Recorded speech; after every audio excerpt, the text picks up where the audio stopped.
Welcome to Module 3, where we're going to cover outreach and landing your first deal. To begin Module 3, we're covering location requests, how to find your first lead, approaching LinkedIn and cold DM, ego and hesitation, and objection handling. Module 3, Lesson 1, Location Requests Explained.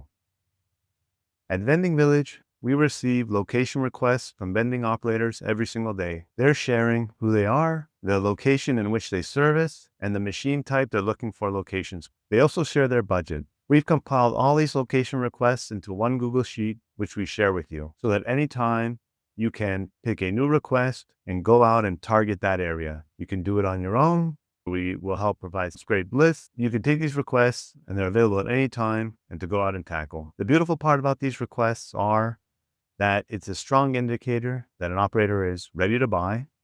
But these requests, it's not that somebody claims it and it goes away. It's the reverse. It's that the more it gets filled, the more opportunity there is to secure more locations in that area for these operators to buy.